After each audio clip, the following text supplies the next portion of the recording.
തെരഞ്ഞെടുപ്പ് വിധി ഉണ്ടാവാത്ത 77 തെരഞ്ഞെടുപ്പിന് ശേഷം 2 വർഷം കൊണ്ട് കേരളത്തിൻ്റെ രാഷ്ട്രീയ സാഹചര്യം ഇടതുപക്ഷത്തിന് അനുകൂലമായി മാറിയിട്ടുണ്ടെങ്കിൽ തീർച്ചയായും ഈ തെരഞ്ഞെടുപ്പ് ഫലത്തിൽ നിന്നും ശരിയായ പാഠം ഉൾക്കൊണ്ട് മുന്നോട്ട് പോകാൻ കഴിഞ്ഞാൽ നാം ഉയർത്തിപ്പിടിച്ച ശരിയായ നയങ്ങൾ കൂടുതൽ ജനങ്ങളെ ബോധ്യപ്പെടുത്താനായാൽ തീർച്ചയായിട്ടും നമുക്കിനിയും മുന്നേറ്റങ്ങൾ ഉണ്ടാക്കാൻ കഴിയും.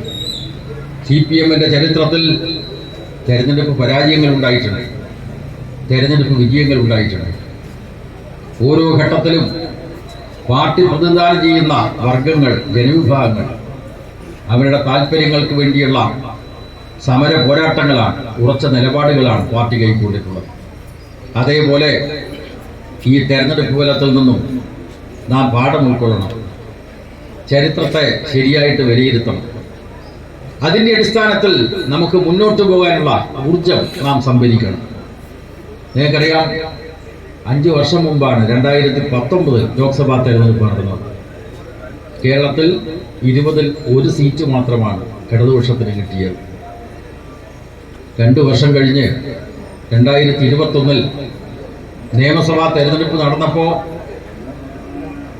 അസംബ്ലിയിൽ ഇടതുപക്ഷത്തിന് മുമ്പ് കിട്ടിയിട്ടുള്ള 16-ൽ കിട്ടിയിട്ടുള്ള സീറ്റുകളുടേക്കാൾ കൂടുതൽ എണ്ണം 2021 നിയമസഭാ തെരഞ്ഞെടുപ്പിൽ കിട്ടി. 99 സീറ്റുകളോടുകൂടി കേരളത്തിൻ്റെ രാഷ്ട്രീയ ചരിത്രത്തിൽ ആദ്യമായി CPM നേതൃത്വത്തിലുള്ള ഒരു ഗവൺമെൻറ് തുടർഭരണം നേടിയിട്ടുള്ള ഒരു സംസ്ഥാനമാണ് കേരളം.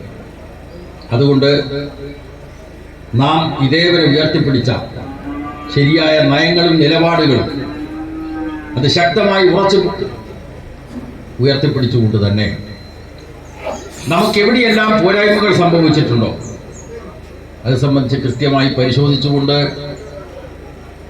അതിൽ നിന്ന് പാഠം ഉൾക്കൊണ്ടുകൊണ്ട് മുന്നോട്ട് പോകാനായാൽ തീർച്ചയായും നമുക്കിനിയും തെരഞ്ഞെടുപ്പ് മുന്നേറ്റങ്ങൾ ഉണ്ടാക്കാൻ കഴിയും. പരാജയപ്പെട്ടാലും വിജയിച്ചാലും എപ്പോഴും ജനങ്ങൾക്കൊപ്പം നിൽക്കുക എന്നതാണ് കമ്മ്യൂണിസ്റ്റ് പ്രസ്ഥാനം നമ്മെ പഠിപ്പിച്ചത്. ആ പാഠം ഉൾക്കൊണ്ടുകൊണ്ട് മുന്നോട്ട് പോകണം.